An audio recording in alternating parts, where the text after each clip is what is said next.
todas las Escrituras, el sufrimiento es tanto inevitable como esencial. El dolor y sus compañeros, la aflicción, el sufrimiento, la adversidad y el infortunio, muchas veces son vistos como enemigos que invaden la vida. Cuando vislumbramos que alguno de ellos se acerca, por lo general queremos escapar. Tendemos a pensar que la vida debe ser justa y equitativa, de modo que cuando nuestra zona de comodidad se ve bajo presión, nos enfurecemos y nos negamos a aprender la lección que Dios sabe que necesitamos. Para ayudarle a comprender este tema, le invitamos a escuchar el mensaje Cuando su zona de comodidad siente el apretón. Existen muchos poemas y ensayos con respecto al amor romántico. Pero ¿se ha preguntado usted quién ha escrito lo suficiente sobre el dolor? En realidad muchos creyentes no saben cómo interpretarlo. El autor Philip Yancey dice que es el regalo que nadie quiere. Él en un himno dijo: ¿soy yo un soldado de la cruz? ¿Soy yo un seguidor del Cordero? ¿Debo entonces yo ser llevado al cielo en una cama de flores? Es el dolor que Dios utiliza para hablarnos, ¿no es cierto? ¿Debo yo, cuando mientras otros sufren adversidad, ser llevado al cielo en cama de flores? Es una buena pregunta. Es el dolor que Dios utiliza para hablarnos. Es como si fuera un megáfono. Él usa el sufrimiento como una manera maravillosa de tratar con nosotros. Alguien dijo que el sufrimiento es el camino por donde menos viajamos. Dificultades y adversidad son los dones que nadie quiere, pero que todos necesitamos, aunque la sola presencia de estas cosas nos crean un mundo de tensión. Nadie lo entiende mejor que aquel que ha visitado al médico y le han hecho una biopsia para darle la más terrible noticia que puede escuchar. Nadie entiende mejor el dolor. Cuando no tenemos salida, estamos enfrentados a nuestro dolor. Una parte de usted dice, lo acepto. ¿No es cierto? Somos hijos de Dios, y una parte nuestra dice, lo acepto. No existe algo llamado error en el camino de un hijo de Dios, pensamos. Este es el camino menos transitado y quiero viajar con mucho cuidado. Quiero aprender de esta aflicción para saber lo que Dios me está diciendo. ¿Qué me está enseñando? Pero la otra parte está en tensión, ¿no es cierto? Piensa y dice, voy a luchar con esto hasta el final. Y tal vez está esperando una cura en su futuro cercano. Tenemos aquella esperanza de que todo termine y que todo sea un sueño. Usted se está diciendo, tal vez no sucumbiré, yo resistiré, no me quedaré en mi cama cediendo toda mi esperanza y muriendo tempranamente. Pero también existe esa seria tensión. Por lo tanto, la tensión entre la aceptación y la resistencia viene sobre usted y comienza a pelear con las decisiones de un Dios soberano. A la vez está buscando la misericordia de un Dios lleno de gracia. Creo que cada vez que abro el regalo llamado dolor, mientras lo desenvuelvo aprendo muchas cosas. Me imagino que usted también. Después de decirle las cosas tal como son, tengo que hablarle acerca de que el sufrimiento, queridos, es inevitable. Note lo que Pablo dijo a los creyentes filipenses. Porque a vosotros os es concedido por amor de Cristo, no solo el creer en Él, ¿lo nota? Sino también sufrir por Él. Hay algunos que abogan por el evangelio de la salud y prosperidad, muy común en nuestros días. Ellos enseñan que los que tienen suficiente fe nunca sufrirán. Ellos dicen que aquellos que están bien delante de Dios no tienen por qué estar en sufrimiento. Pero Pablo dice que el sufrimiento va mano a mano con la fe en Cristo. Por favor, no escuche a aquellos. El apóstol nos dice que el sufrimiento es inevitable. Un hombre que enseñó por mucho tiempo en Estados Unidos y en América Latina, de que si usted estaba en pecado nunca podía sanar. Porque usted estando en pecado, entonces producía aquella enfermedad. Entonces, aunque él ore por usted, un hombre que hace milagros por todos lados, aunque usted ore por usted, Y aunque Él ore por usted y otros más oren por usted, usted no puede sanar porque está en pecado. Esa fue la enseñanza. Después, trató de sanar a un familiar y no pudo hacerlo. Y comenzó a investigar profundamente, preguntando, ¿tienes pecado? Confiesa esto, confiesa todo. Y luego que habían agotado todo pecado, entonces se convenció de que no necesariamente el sufrimiento y la enfermedad era porque su familiar estaba en pecado, que ya había confesado todo. Entonces cambió su teología y comenzó a decir que no era verdad lo que estaba diciendo antes y pidió perdón públicamente en los Estados Unidos. Pero nunca he escuchado que ha pedido perdón a América Latina, y sus libros todavía siguen recorriendo, sigue todavía la gente leyendo ese libro donde dice allí que si usted está en pecado, por eso está enfermo, y no puede sanarle Dios mientras tenga pecado. Eso no es lo que enseña la palabra de Dios, se lo repito, eso no es lo que enseña la palabra de Dios. El apóstol nos dice que el sufrimiento es inevitable. No podemos escapar de él, ni los hijos ni los padres. Es el camino menos transitado, pero es un camino para todos. Es doloroso, pero es un camino. Es un regalo, pero lleva dolor.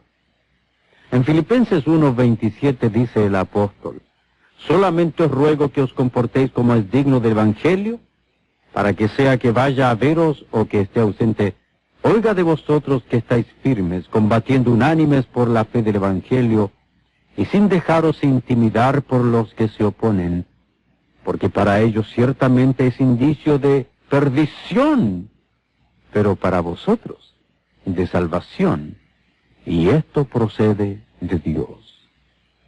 Note que el apóstol no quiere que nos dejemos intimidar. Más bien quiero que marque aquello, porque en su vida tendrá que volver a leerlo una y otra vez a medida que vayan apareciendo experiencias. Algunos son emisarios de falsas doctrinas y dicen que todo sufrimiento es erróneo, que si usted está enfermo es porque está en pecado, que todo sufrimiento está fuera de la voluntad de Dios. Eso no es verdad. Le dirán que si usted trata con su pecado, su sufrimiento se marchará, pero esa es una mentira. Deje de creerlo. Deje de escucharlo porque no tiene un buen fundamento bíblico. Pueden utilizar versículos bíblicos para decirle, pero no es bíblico porque utilicen versículos bíblicos. Le dirán que si usted trata con su pecado, su sufrimiento se marchará, pero esa es una mentira. Deje de creerlo. Por supuesto que tenemos que estar seguros que todo sufrimiento tiene su raíz en que el pecado entró a la raza humana.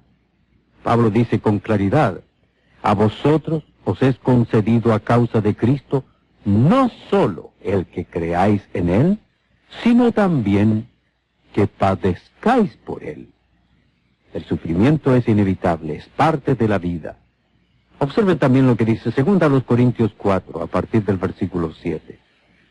Pero tenemos este tesoro en vasos de barro, para que la excelencia del poder sea de Dios y no de nosotros, que estamos atribulados en todo, mas no angustiados, en apuros, mas no desesperados, perseguidos, mas no desamparados, derribados, pero no destruidos. Note lo que dice luego. Doquiera que vamos, llevamos siempre en el cuerpo la muerte de Jesús, para que también la vida de Jesús se manifieste en nuestros cuerpos, pues nosotros que vivimos siempre estamos entregados a muerte por causa de Jesús. El versículo 16 dice, por tanto no desmayamos. Antes, aunque nuestro hombre exterior se va desgastando, el interior, no obstante, se renueva de día en día. Creo que existe otra escritura que vale la pena que la observe. Está en 1 de Pedro capítulo 4, versículos 12 al 14. Escuche bien lo que dice. Amados, note, amados, no os sorprendáis. No se sorprendan, queridos, del fuego de prueba que os ha sobrevenido, como si alguna cosa extraña os aconteciese, sino gozaos, por cuanto sois participantes de los padecimientos de Cristo, para que también en la revelación de su gloria os gocéis con gran alegría. Si sois ultrajados por el nombre de Cristo, sois bienaventurados, porque el glorioso Espíritu de Dios reposa sobre vosotros. Ciertamente de parte de ellos, Él es blasfemado, pero por vosotros es glorificado. Les dije que el sufrimiento es inevitable, es parte del paquete que recibimos en la mochila de entrenamiento para poder meternos en el ejército cristiano. Note lo que agrega el apóstol. Ninguno de vosotros padezca como homicida, como ladrón o malhechor, o por entrometerse en lo ajeno, pero si alguno padece como cristiano, no se avergüence, sino glorifique a Dios por ello. Ese es un lado de la moneda. El sufrimiento es inevitable. Podríamos dar muchas otras citas más, porque en las Escrituras se encuentra tejida esta verdad en todos los tapetes de la vida cristiana. La segunda cosa que quiero decir es que el dolor es esencial. El Salmo 119 es el más largo de los salmos, y allí en los versículos 66, 71 y 75, aunque están separados, el tema está conectado. Nos dice que el sufrimiento no es solamente inevitable, sino también que el dolor que trae el sufrimiento es esencial. Esta es la parte que no nos gusta cuando nuestra zona de comodidad se siente apretada. Queremos comodidad a todo costo, no estar siendo apretados o presionados. El salmista nos dice que las aflicciones actúan como tutores, enseñándonos lecciones acerca de Dios y su palabra que de otra manera no aprenderíamos. Dice el versículo 67, antes que fuera afligido yo me descarrié, mas ahora guardo tu palabra. Nota el versículo 71, bueno es para mí ser afligido, para que aprenda tus estatutos. El versículo 75 dice, yo sé, Señor, que tus juicios son justos, y que en tu fidelidad me has afligido. Así que no solo en las aflicciones aprendemos lecciones que de otra manera no aprenderíamos, sino que en segundo lugar, la adversidad nos hace andar despacio, nos hace más sensibles a Dios. Si usted tiene un corazón que verdaderamente ama a Dios, en medio de los conflictos no se resentirá con Él. Querrá escucharle más, querrá depender de Él más. Usted sabe que su única salida y su único apoyo será Dios. Eclesiastés 7, versículos 13 y 14 dicen, considera la obra de Dios, porque ¿quién puede enderezar lo que Él ha torcido? Alégrate en el día de la prosperidad y en el día de la adversidad. Considera, Dios ha hecho tanto el uno como el otro, para que el hombre no descubra nada que suceda después de él. La palabra que se traduce allí como considera se refiere a una observación mental. Quiere decir inquirir, prestar atención. Eso es lo que está pidiendo. Considera la obra de Dios. Pon atención. Presta atención a la obra de Dios. Este término fue utilizado en Éxodo capítulo 3, versículo 4, en referencia a Moisés. Cuando Moisés comenzó a ver la zarza que ardía y no se consumía, él miró. La palabra allí significa consideró, examinó por qué la zarza no se consumía. Quiere decir que él investigó, tiene la idea de percibir. Y cuando está utilizada para uno mismo, lleva la idea de revelar algo acerca de nosotros, revelar la verdad, investigarnos, inquirir, prestar atención a nosotros mismos. Este pensamiento significa que debemos examinarnos con el propósito de evaluarnos. Ahora, cuando usted hace este examen, no encontrará nada acerca del futuro, pero seguro que aprenderá una lección del pasado y se podrá ver a sí mismo, porque, le insisto, se necesita el dolor. Necesitamos el dolor para que podamos realmente conocernos y saber quiénes somos. Carlyle, un ensayista escocés, estaba en lo correcto cuando dijo, la adversidad es muy dura para el hombre, pero mientras cientos pueden manejar la adversidad, hay solo uno que puede manejar la prosperidad. Tal vez para algunos de ustedes este es un tiempo de prosperidad, y esa es la mejor prueba que tiene que experimentar. No es fácil vivir en medio de la prosperidad tampoco. Es difícil vivir cuando hay muchas opciones. Es más fácil cuando hay que enfrentar simplemente la adversidad. Y tal vez usted se encuentra en este momento en una época de prosperidad económica, o prosperidad con amigos. Tiene buenos amigos, tiene una gran variedad de ellos, o tiene prosperidad de opciones, y usted no sabe qué elegir. Esa es la mejor prueba que tiene que experimentar. El dolor puede venir en los tiempos de prosperidad, así como en los tiempos de adversidad. Observemos que los tesalonicenses en este tiempo de prosperidad fueron llevados a sus rodillas. Interesante, ¿no es cierto? Observe lo que dice en primera a los tesalonicenses capítulo 3.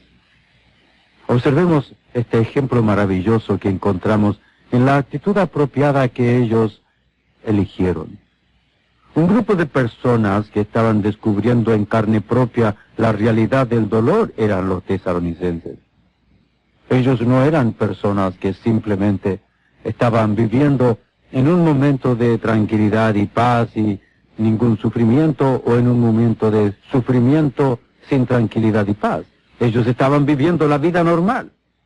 Al retomar la línea de pensamiento en este capítulo, Pablo responde al sufrimiento que también ellos están experimentando y lo que puede enseñarnos en nuestros días difíciles.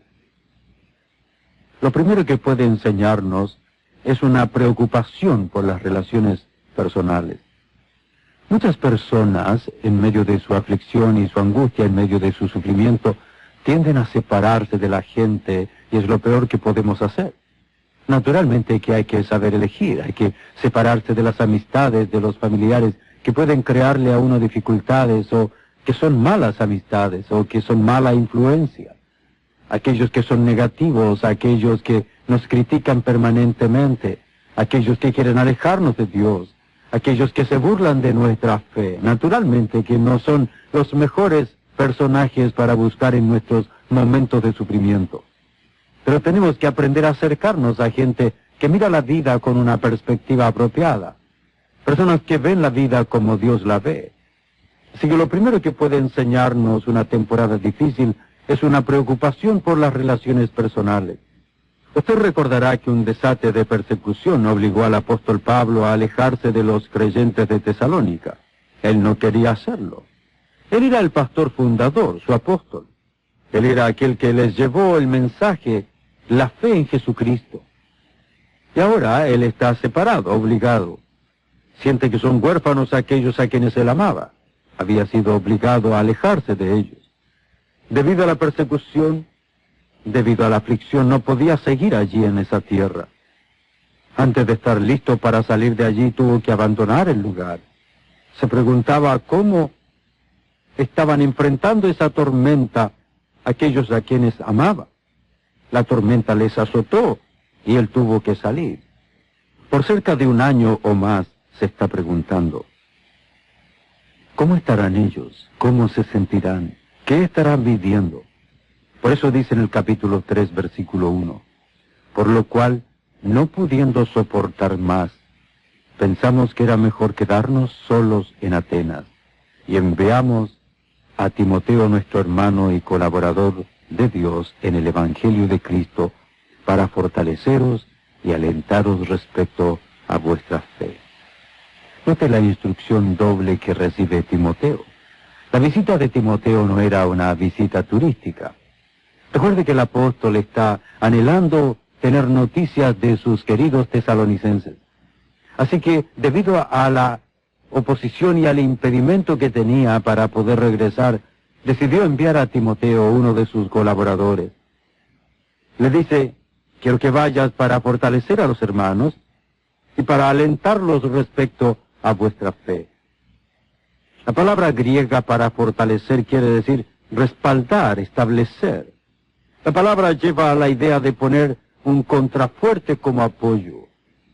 Creo que el ejemplo de Pablo es lo mismo que nos ocurre a nosotros como padres. Hay algo terriblemente difícil, y si usted es padre sabe lo que estoy diciendo. Es inmensamente complicado, entramos en etapas de pánico y dolor cuando no tenemos información sobre nuestros hijos. Mentalmente nos imaginamos a veces una tragedia. Estamos preocupados por su seguridad.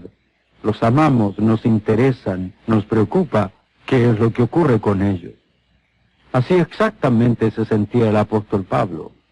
Él se sentía el padre espiritual de estos queridos hermanos de Tesalónica y por lo tanto, debido a que tuvo que salir apuradamente, no tuvo la oportunidad de permanecer el tiempo que él hubiera querido estar allí. Se sentía así como un padre. El apóstol entonces envía a Timoteo como un pilar, como un contrafuerte de piedra. Les envió palabras de ánimo para que no se muevan ni se dobleguen, usando la esperanza como mezcla, la verdad como piedras. Edificó columnas sólidas para que la gente se apoye cuando soplen los vientos de la adversidad. La segunda palabra importante que usa Pablo al pedirle a Timoteo que cumpla sus labores y también a que los aliente en su fe es la palabra griega parakaleo. Es una combinación de dos palabras, para, que significa al lado, y kaleo, que significa llamar. Las dos palabras juntas quieren decir alentar, animar, consolar. Recuerda, se describe al Espíritu Santo como el Paracletos, el Consolador, el que viene junto a nosotros para animarnos, para consolarnos. Timoteo fue llamado al lado del pueblo para ayudarles a mantener fuerte su fe en la hora que más lo necesitaban, en el momento más difícil. Algunos que han pasado por el valle del dolor saben que la razón por la cual pudieron pasar es porque algún Timoteo vino para estar a su lado. A veces el Timoteo fue un médico que le orientó, un médico que le trató con sabiduría su enfermedad. A veces fue un consejero que pasó tiempo dándole directrices, escuchando sus problemas, animándole, orando por usted.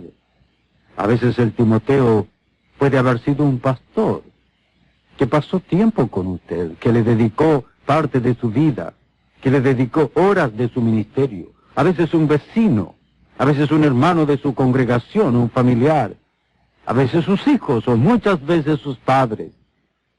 Allí Dios envió un Timoteo que trajo la fortaleza y el ánimo que usted necesitaba. Es posible, querido, que en este momento su zona de comodidad esté sintiendo un fuerte apretón. Usted estaba caminando tranquilamente cuando sintió que comenzaron a apretar su vida y llegó la angustia y el dolor. Recuerde, querido, el sufrimiento es inevitable y el dolor es una excelente herramienta para enseñarnos grandes lecciones. Espero que usted las aprenda.